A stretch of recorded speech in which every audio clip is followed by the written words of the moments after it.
The Galactic Council had ruled the stars for 12,000 years. 7 ancient races sat in the great crystal halls of Nexus Prime, making laws for 10,000 worlds. They called themselves the Elder Races. They believed they were the masters of all life in the universe. They had never been challenged. They had never been afraid. Then humanity arrived. Earth discovered faster than light travel only 200 years ago. In the eyes of the Council, humans were babies taking their first steps. Their ships were slow. Their weapons were weak. Their technology was centuries behind the Elder Races. When human scientists sent their first messages to the stars, the Council watched with amusement. When human ships began exploring nearby systems, the Council laughed, but the humans kept coming. They built colonies. They made friends with smaller species. They asked questions. They demanded answers. And finally, they asked to meet the Council face to face. Ambassador Park Do-yeon was chosen to represent Earth. He was 53 years old.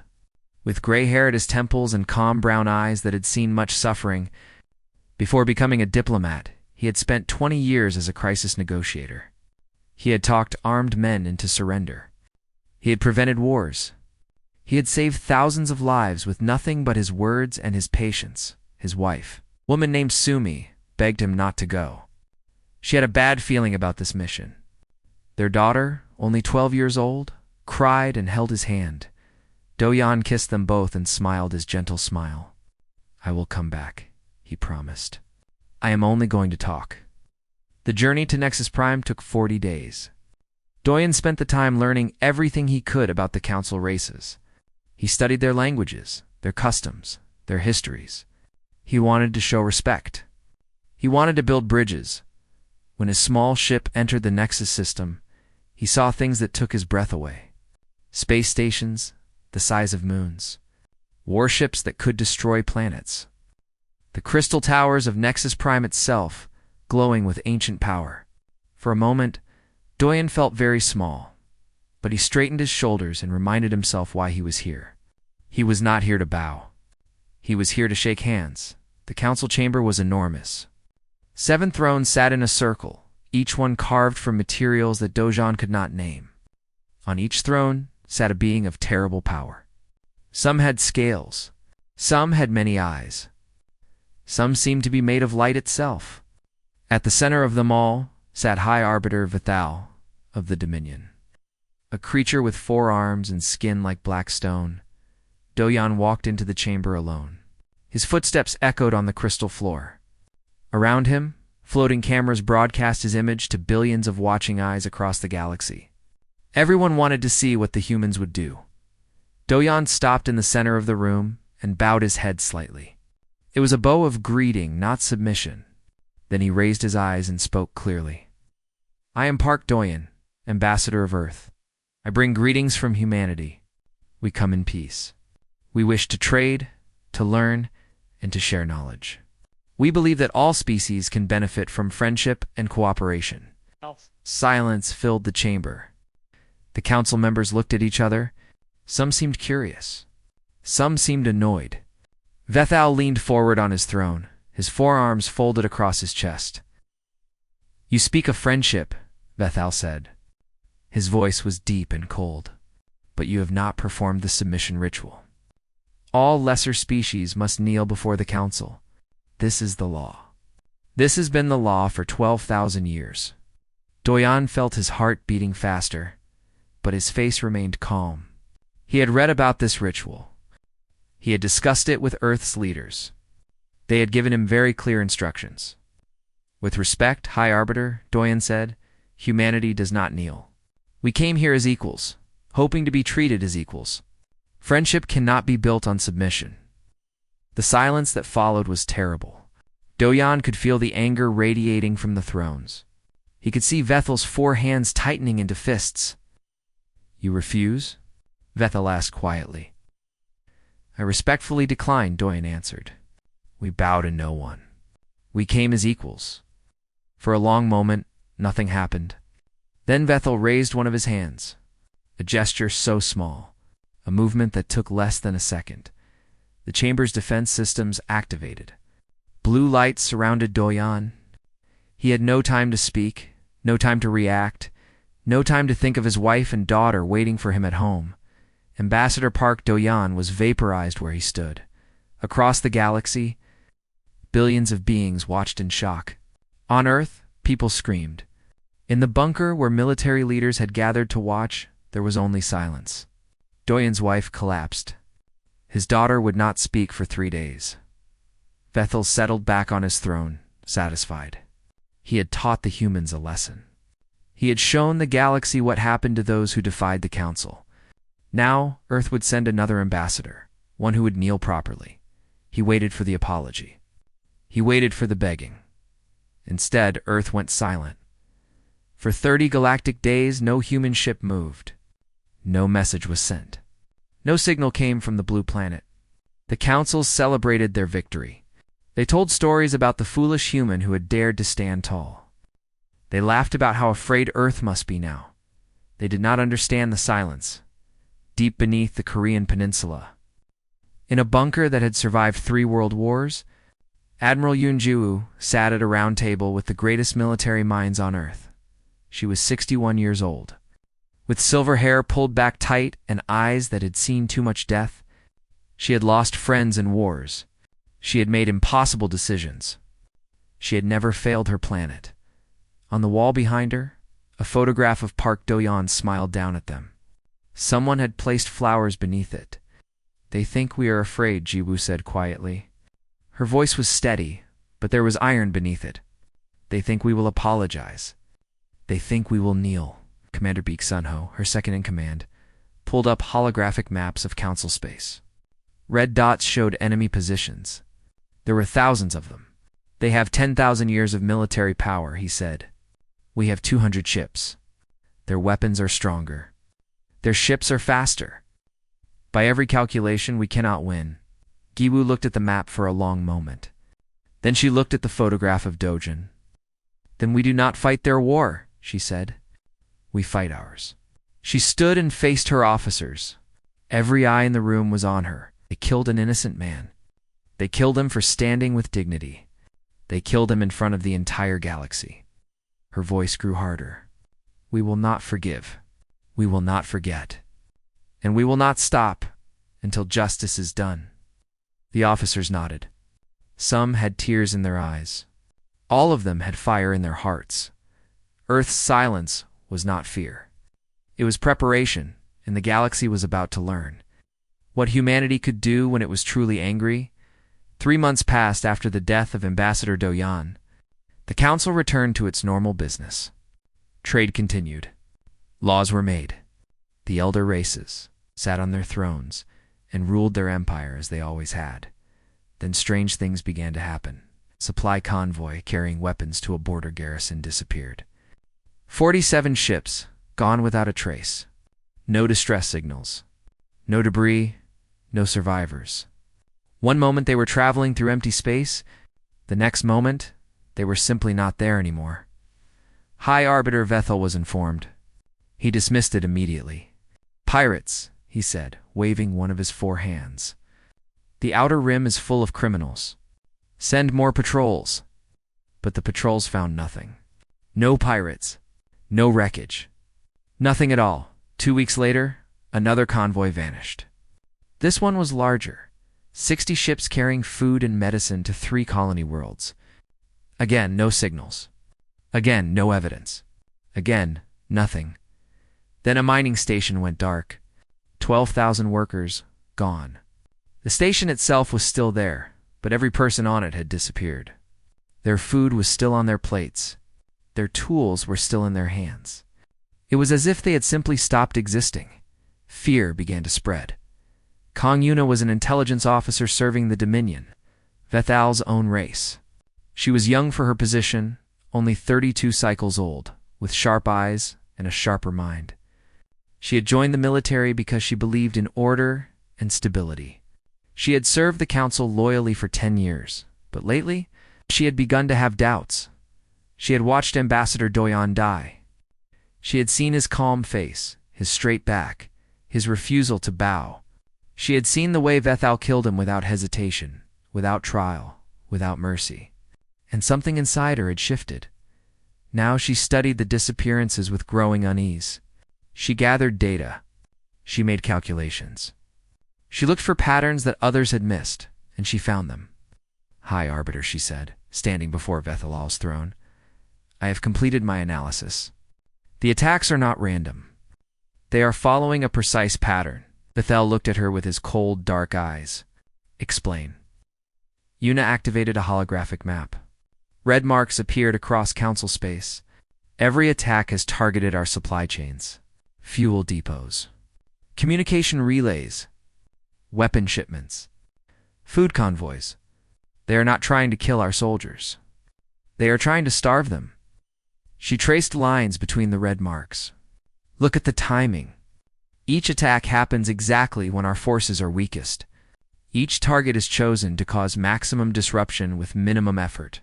This is not piracy. This is military strategy. This is war." Vethel leaned forward. "You believe the humans are responsible?" "I am certain of it." "Impossible." Vethal's voice was cold with contempt. "Human ships are slow. They cannot cover such distances. Their technology is primitive." Una hesitated. She knew she was about to say something dangerous. Perhaps their technology is not as primitive as we believed. Perhaps they have been hiding their true capabilities. For a long moment, Vethel stared at her. Then he laughed. It was a terrible sound. "You give the humans too much credit," he said. "They are nothing. Less than nothing. Find the real enemy, Officer Kang. And do not waste my time with fantasies." Una bowed and left the chamber. But in her heart, she knew she was right. Far from Nexus Prime. In the empty darkness between stars, Admiral Yoon Ji-woo stood on the Bridge of the Vengeance. It was humanity's first stealth carrier, a ship designed to be invisible. Its hull was covered in materials that absorbed light and radiation. Its engines ran cold, producing almost no heat signature. It could drift through space like a ghost, unseen and undetected. Around the Vengeance, 200 more ships hung in the void. Some were warships. Some were transports. Some were tiny fighters, no larger than a house. All of them were dark. All of them were silent. All of them were waiting. Lieutenant O'Meara approached Ji-woo with a report in her hands. She was 28 years old, one of the youngest officers in the fleet. Her hands were steady, and her eyes were fierce. She had volunteered for this mission on the day Do-yeon died. "Phase 2's complete, Admiral," Mira said. 17 supply lines have been cut. Council forces in the Outer Rim are operating on emergency reserves. 3 more weeks, and they will begin to starve. Ji-woo nodded slowly. She studied the holographic map showing Council space. Red dots marked their attacks. Blue lines showed enemy movements, casualties. She asked. "Minimal. We have captured over 30,000 prisoners. They are being held at the secure locations you designated. They are fed. They are given medical care. They are treated with respect." Mira paused. "Some of them are confused. They expected us to kill them." Ji-woo turned to look at the younger woman. "We are not like them," she said quietly. "We do not murder prisoners. We do not kill for revenge. We fight because we must, not because we enjoy it. Remember that, Lieutenant. The moment we become like them, we lose everything." Mira nodded. She understood Commander Baek Sun-ho approached from the tactical station. His face was tired, but determined. He had not slept properly in weeks. None of them had. Admiral Intelligence reports that the Council is confused. They still believe the attacks are the work of pirates or rebels. They do not suspect us. Good. Gyu allowed herself a small smile. Let them remain confused a little longer. When we reveal ourselves, I want them to understand exactly how wrong they were about humanity. She turned to the main view screen. Stars filled the darkness, cold and distant. "They thought we would kneel," she said softly. "They thought killing Do-yeon would break our spirit. They do not understand us. They do not understand what we are capable of when we are pushed. She thought of Do-Yan's wife, still grieving. She thought of his daughter, who had finally started speaking again. She thought of all the humans who had watched their ambassador die and sworn to never forget. "Begin Phase 3, Jiwoo ordered. "It is time to show them our faces." Across the fleet, officers received the command. Engines powered up. Weapons systems activated. 200 ships began to move. Emerging from the darkness like wolves from the shadows, the Ghost Fleet was about to become visible, and the galaxy was about to learn. The true meaning of Fear Tress Station was a fortress. It floated in the heart of Council space. It's a massive structure of metal and crystal that stretched for 50 kilometers in every direction. 300,000 soldiers lived there. Factories inside produced weapons for the entire eastern quadrant. Defense systems protected it from every angle. Around the station, 2,000 warships patrolled in perfect formation. Each ship was larger than anything humanity had ever built. Each ship carried weapons that could burn cities to ash. The fleet commander, a being named Torath, watched his domain with pride. Then the alarms began to scream. Ships appeared out of nowhere. 50 of them, small and fast, dropping out of warp space at the edge of the defense zone. They were unlike anything Torath had ever seen. Their hulls were dark, absorbing light rather than reflecting it. Their shapes were strange, angular, designed for speed rather than beauty. Human ships. Torath laughed when he saw them. 50 ships against 2,000. This was not a battle. This was suicide. "All units engage," he ordered. "Destroy them." 2,000 warships turned toward the humans. Weapons powered up. Energy beams lanced through space. Missiles streaked toward their targets, and then something impossible happened. The human ships released objects. Small spheres no larger than a person's head. The spheres spread across the battlefield in seconds. And when they activated, reality itself seemed to break. Dr. Shin Youngji had called them spatial anchors. She was a physicist from Busan, a quiet woman who loved mathematics and hated violence. When the war began, she was asked to turn her research into weapons. She had cried for a week. Then she got to work. Spatial anchors created tiny gravitational anomalies, miniature black holes that lasted only for microseconds. But in those microseconds, they generated forces strong enough to tear matter apart at the molecular level. Council ships began to die. The first wave crumpled like paper, their hulls collapsing inward as gravity pulled them apart from the inside. The second wave tried to evade, but the anchors were everywhere, drifting through space like invisible mines. Ships exploded. Ships imploded. Ships simply ceased to exist. Torath screamed orders that no one could follow. His fleet was chaos. His soldiers were dying. In 47 minutes, it was over. Cairo's station fell. Admiral Yoon Ji-woo watched the battle from the Bridge of the Vengeance. Her face showed no joy, only grim satisfaction. They had won, but winning was not enough. The galaxy needed to understand why. She activated the communication system. Her image would be broadcast on every frequency to every world in Council space. "To the citizens of the Galactic Council," she said. Her voice was calm and clear. 3 months ago, you murdered an innocent man. His name was Park Do-Yan. He came to you in peace. He asked only to be treated with respect. You killed him for standing tall. She paused, letting her words sink in. We do not want your territory. We do not want your resources. We do not want to conquer you. We want only one thing: justice. Surrender High Arbiter Vethel. Let him face trial for his crimes. Do this, and the killing will stop. Refuse, and watch everything you have built turn to ash. She ended the transmission. Across the galaxy, billions of beings watched in shock. The elder races who had ruled unchallenged for 12,000 years had been defeated. Not by a larger empire. Not by a more advanced civilization. By humans. By the species they had dismissed as primitive. Babies. But the greatest impact was felt by the smaller species. The Choir were an insect race. Enslaved by the Council for 3,000 years, They worked in mines and factories, their lives worth less than machines. When they heard Jiwoo's message, they stopped working. They looked at each other with their compound eyes. And for the first time in generations, they began to hope. The depths were aquatic beings who lived in ocean worlds. The council had polluted their seas and harvested their children for experiments. They had long ago accepted their fate. But now, watching the human admiral speak of justice, something stirred in their hearts. On a dozen worlds, in 100 hidden places, oppressed species began to whisper. The humans had done what they had never dared. The humans had fought back. And the humans had won. Kong Yuna watched. Jiwoo's transmission from her quarters on Nexus Prime. She stared at the screen for a long time, studying the human woman's face. There was no cruelty there, no arrogance, only determination and a deep, unshakable resolve.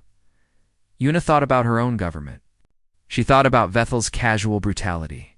She thought about the countless crimes she had witnessed and ignored because she told herself there was nothing she could do. She was done ignoring. Moving carefully, she began to access classified files. Military positions, defense codes, ship movements. Everything she could find. She copied the data to a hidden device, her hands trembling but her mind clear. She did not know how she would get this information to the humans. She only knew that she had to try. Back on the Vengeance, Lieutenant O'Mira approached Admiral Jiwoo with an updated report. Admiral, we are receiving signals from across the galaxy. Other species want to help us. They want to join our fight. Jiwoo raised an eyebrow. Which species? Many of them. The Choir, the Depths. The Eternal, the Silicon beings from the Crystal Worlds. Even some members of the Council races are reaching out through back channels. They say they are tired of Vethal's tyranny. Jiwoo was silent for a moment. She had expected resistance, not support. She had planned for a long war, not a revolution. We must be careful, she said finally. We cannot trust everyone who offers help, but we also cannot fight alone. Screen every contact carefully. Accept only those we can verify. She turned back to the view screen, looking at the stars that now seemed a little less cold.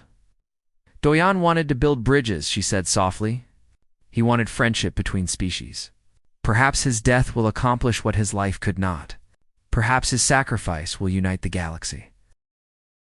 Commander Beek Sunho nodded. What are your orders, Admiral? Jiwoo straightened her shoulders. We continue. Phase 4. Strike their weapons factories. Destroy their supply bases. Make it impossible for them to fight. She paused, then added quietly. And find Intelligence Officer Kong Yuna. Our sources say she is having doubts about the Council. She could be useful. The war was far from over. But for the first time, humanity was not fighting alone, and that made all the difference. The Galactic Council was falling apart. In the great crystal chamber of Nexus Prime, the Seven Thrones no longer showed unity. 3 of the elder races demanded immediate war against humanity. They wanted to gather every ship, every soldier, every weapon, and crush Earth into dust. 2 others urged caution, suggesting that perhaps negotiation was possible. The remaining 2 had stopped attending meetings entirely. Their governments collapsing as food shortages sparked riots on their homeworlds. High Arbiter Vethel sat on his throne and watched his empire crumble. His 4 hands gripped the armrests so tightly that cracks appeared in the ancient crystal. His dark eyes burned with fury. He had ruled the Council for 200 years. He had crushed rebellions. He had silenced enemies. He had never faced anything like this. The humans were everywhere and nowhere. Their ships appeared without warning, struck with devastating precision, and vanished before reinforcements could arrive. Supply lines were broken. Communication networks were destroyed. Entire fleets were stranded without fuel, their crews slowly starving.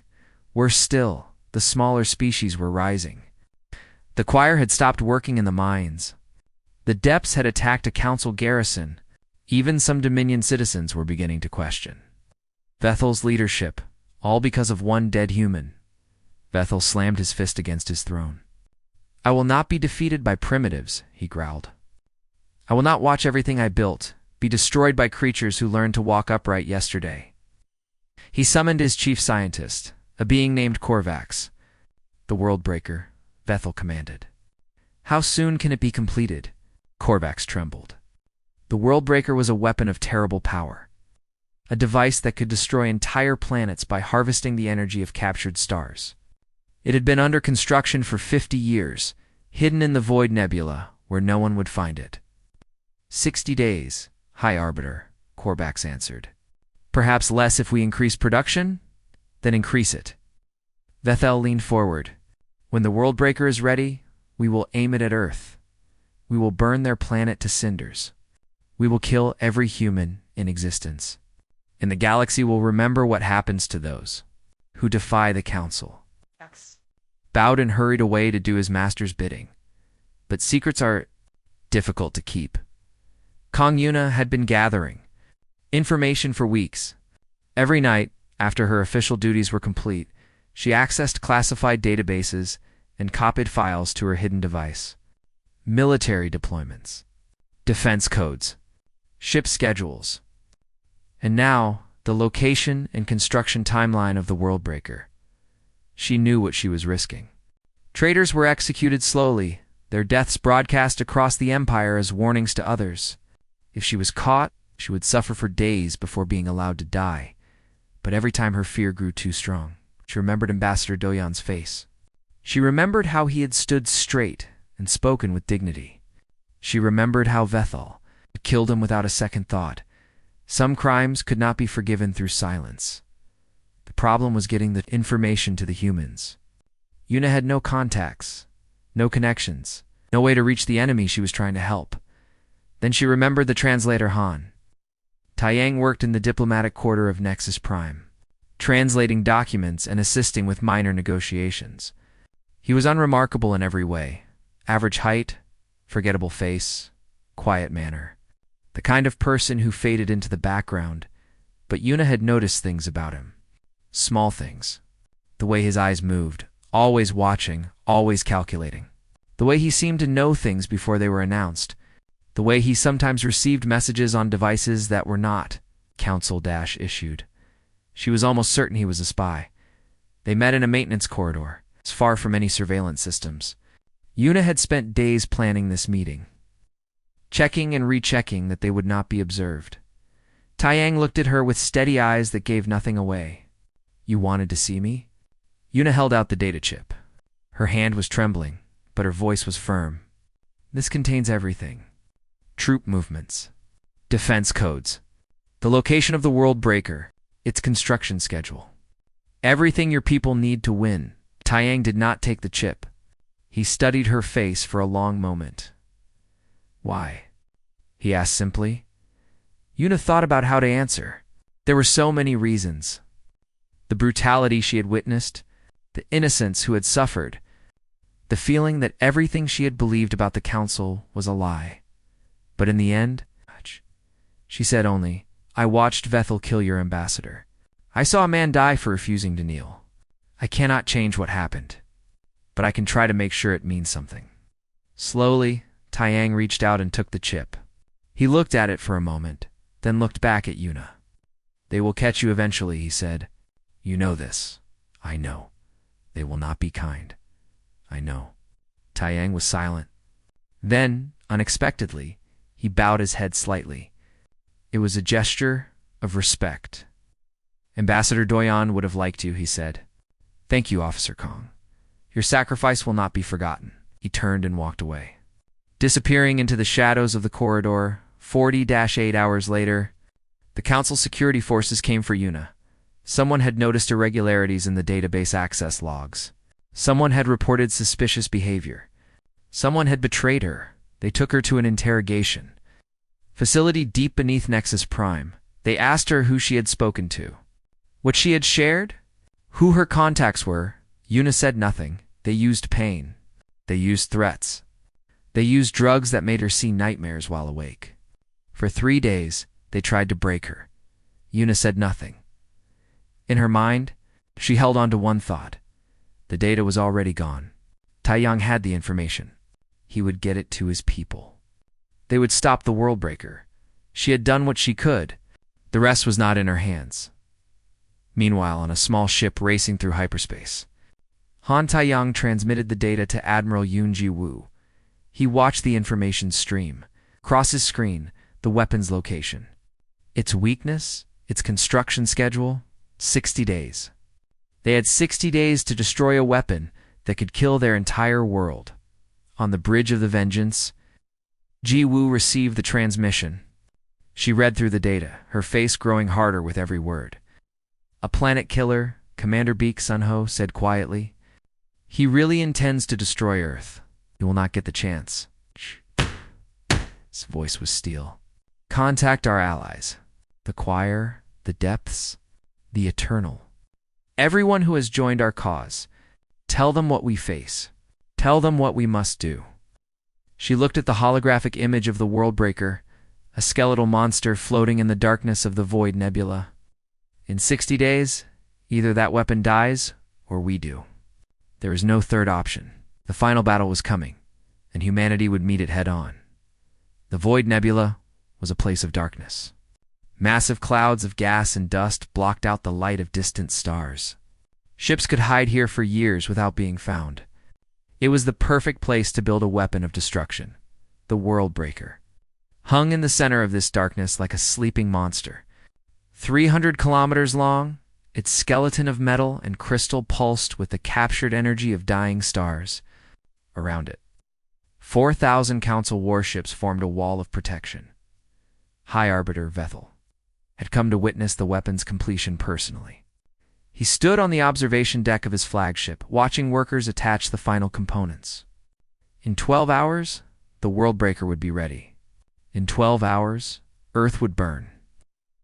"This is the end of humanity," he said to himself, his 4 hands clasped behind his back. "Let the galaxy remember this day. Let them remember what happens to those who defy the Council." Then the alarms began to scream. Ships emerged from the nebula's clouds like ghosts becoming solid. Human ships, dark and angular. But not just human ships. Choir vessels, living craft that looked like enormous insects. Depth ships, streamlined forms built for ocean worlds, now adapted for space. Eternal ships, crystalline structures that seemed to grow rather than be built. 2,000 ships against 4,000. But these were not the same humans who had sent a single ambassador to be murdered. These were humans who had learned, adapted, and allied with every species the Council had ever wronged. Admiral Yun Ji-woo stood on the bridge of the Vengeance, watching the enemy fleet on her display. Her silver hair was pulled back. Her eyes were calm. She had prepared for this moment for 6 months. "All ships," she said, her voice steady. "Remember why we fight. Remember Do-yeon. Remember everyone who has suffered under Council tyranny. Today, we end it." The battle began. Council ships fired first, their weapons lighting up the darkness like artificial stars. Energy beams cut through the nebula. Missiles streaked toward the Allied fleet. The void became chaos. But the Allies had advantages the Council did not expect. Human ships used the nebulous gas clouds for cover, appearing and disappearing like shadows. The Choir fought as a swarm, their small vessels overwhelming larger targets with sheer numbers. The Depths fired weapons that created pockets of freezing cold, disabling enemy engines. The Eternal absorbed energy attacks with their crystal holes and redirected them back at their sources, Commander. Beek Sunho shouted updates from the tactical station. "Enemy flagship is hanging back, protecting the Worldbreaker. If we can break through the main fleet, we will break through," Ji-woo said. "Focus fire on Sector 7. Create an opening." The battle raged for hours. Ships died on both sides. The nebula filled with debris and fire. Slowly, painfully, the Allies pushed forward, but the Worldbreaker was almost ready. Workers were completing the final connections. In minutes, it would power up. In minutes, it could fire. Lieutenant Omira watched the countdown on her screen. She was not on the Vengeance. She was in a small infiltration craft, hidden among the chaos of battle. Her mission was simple: reach the Worldbreaker, plant explosive charges on its power core, destroy it. Her survival was not part of the plan. Mira had volunteered for this mission. When Admiral Jiwoo asked her why, she had said only, "Someone has to do it. Might as well be me." No. She piloted her tiny ship through the battlefield, dodging fire, weaving between larger vessels. The world breaker grew larger in her view screen. Guards noticed her. Fighter craft turned to pursue. She did not stop. Her ship was hit twice. Systems failed. Alarms screamed. She kept flying, pushing her damaged craft toward the weapon's unfinished hull. A section of plating had not yet been installed.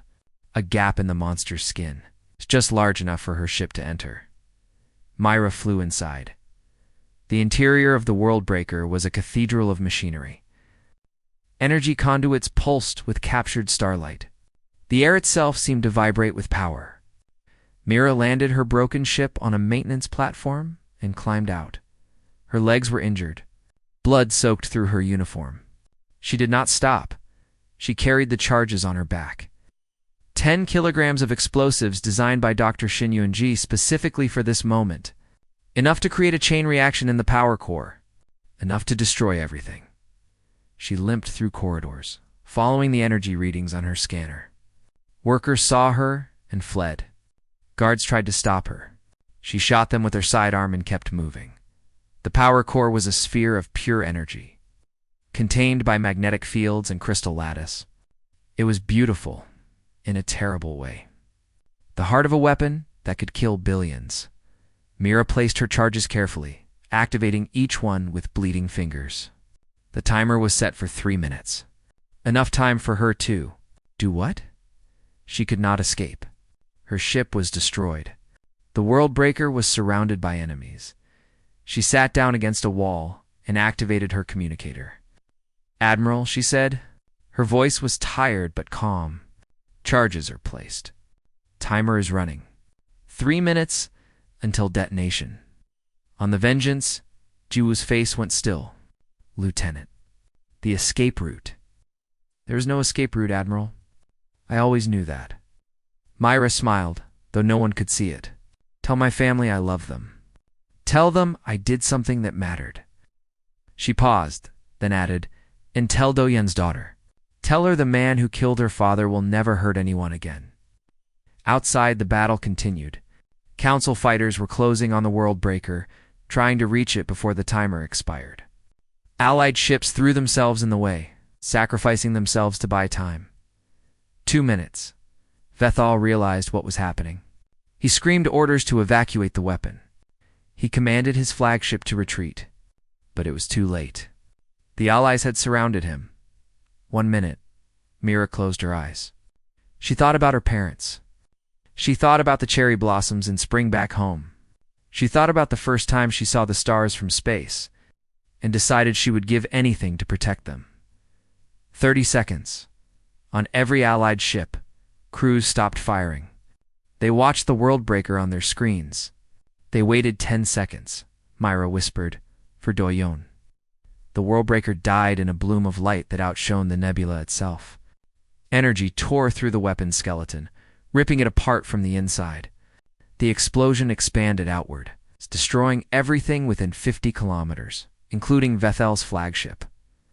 When the light faded, the weapon was gone. The High Arbiter's ship was debris. The Council fleet, leaderless and broken, began to surrender. On the Vengeance, Admiral Jiwoo stood in silence. Tears ran down her face. She did not wipe them away. "We won," Commander Sunho said quietly. Jiwoo nodded. "Goy won. But the cost." She thought of Myra. She thought of all the others who had died. She thought of Do-yeon, murdered in that crystal chamber so long ago. The war was over. Now came the harder work, building something better from the ashes. Vethel was pulled from an escape pod 3 days later. He was brought to trial before a new court, one made up of representatives from every species the council had wronged. The trial lasted 3 months. He was found guilty of crimes against sentient life. His sentence was imprisonment on a barren moon, where he would spend his remaining years surrounded by statues of his own glory. Now broken and covered in dust, Kong Yuna was rescued from her prison cell, barely alive but unbroken. She became the first non-human liaison to the Terran Alliance. Helping to build trust between former enemies, the Galactic Council was dissolved. In its place, the Assembly of Free Worlds was born. Every species, regardless of size or power, had an equal voice. Humanity was offered a leadership position. Admiral Ji Woo declined. "We did not fight to rule," she said in her final public address. "We fought because one of ours was murdered for standing with dignity. Remember that. Remember Do-yeon? Remember Mira? Remember everyone who gave their lives so that others could stand tall?" A statue of Ambassador Park Do-yeon now stands in the center of the Assembly's Great Hall. His posture is straight. His eyes look forward. At his feet, an inscription reads in 100 languages, "We bow to no one." We came as equals, and across the galaxy, in the quiet corners of 1,000 worlds. Beings who had never dared to hope began to stand a little taller, knowing that somewhere among the stars, there were those who would fight for them. The humans had done more than win a war. They had changed the galaxy forever, and that was worth everything they had sacrificed.